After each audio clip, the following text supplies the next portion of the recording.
जब तक ये हैं तब तक बारिशें नहीं होंगी तो लोग मरेंगे, बारिशें होंगी तो लोग मरेंगे, सैलाब ज़्यादा आया तो लोग मरेंगे, सैलाब कम आया तो लोग मरेंगे। हमें खा गई इनकी बदनीति, मिसमैनेजमेंट, नाअहलियाँ, नालायकियाँ और लुटमार। हमारे पास सब कुछ है, क्या नहीं है? सिंसियर क़यादत नहीं है और विजन नहीं है। 1947 से मेरे भाई अब तक काबिल ज़िक्र 29 सैलाब आ चुके, हर बार पहले से ज़्यादा तबाही। क्यों? किसने डैम बनाने थे? किसने रोकना था कि नदियां नाले ना बेचे जाएं और उस पर घर ना बनाए जाएं?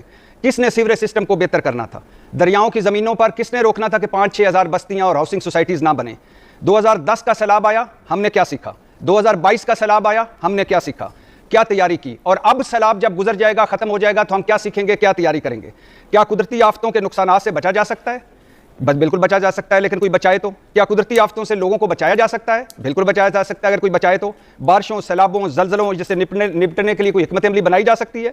क्या मौसमियाती तब्दीलियों को सामने रखकर जानी और माली नुकसान को कम किया जा सकता है? किया जा सकता है, लेकिन ये वो लोग हैं जो हम पर अजाब की शक्ल में मुसल्लत हैं। ना इनके पास कोई हिकमत अमली है, ना मनसूबाबंदी है, ना विजन है, ना कोई सोच है। 5वीं मरतबा ये दोनों पार्टियां इख्तिदार में हैं। बर्बाद करके रख दिया इन्होंने हर शोबा मुल्क का, बर्बाद करके रख दिया इन्होंने कौम को, मुल्क को और हम सब को। सैलाब में लोग डूबे हुए थे कामरान भाई जी।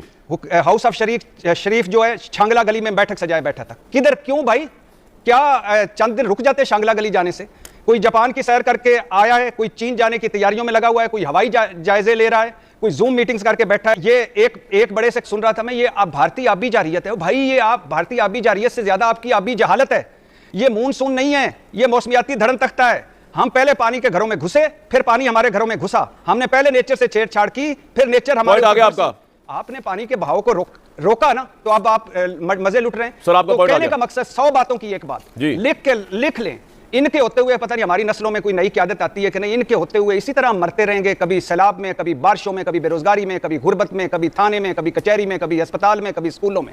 मरते रहना है हमने, इनको हमारी कोई परवाह नहीं। भट्टी साहब मेरे दोस्त हैं, भाई हैं, उनको तो इमरान खान के अलावा नजर ही नहीं आ सकता, क्योंकि केपी में जो 12वां साल हुकूमत का है वो तो फरिश्ते हुकूमत कर रहे हैं ना। वहाँ पे पीटीआई तो नहीं कर रही, जहाँ पे कभी वो ढूंढने चले जाते थे इमरान खान साहब। आपको याद होगा कि जनाब मैं तो नई सैरगाहें ढूंढ रहा हूँ, जो आज तक सब लोग ढूंढ रहे हैं। जब वहाँ पे सैलाब आते थे, अब भी जो सैलाब आया वो केपी में तो नहीं आया, वो तो पंजाब के किसी हिस्से में आया था, जिसका नाम सवाबी है, जिसका नाम बुनेर है।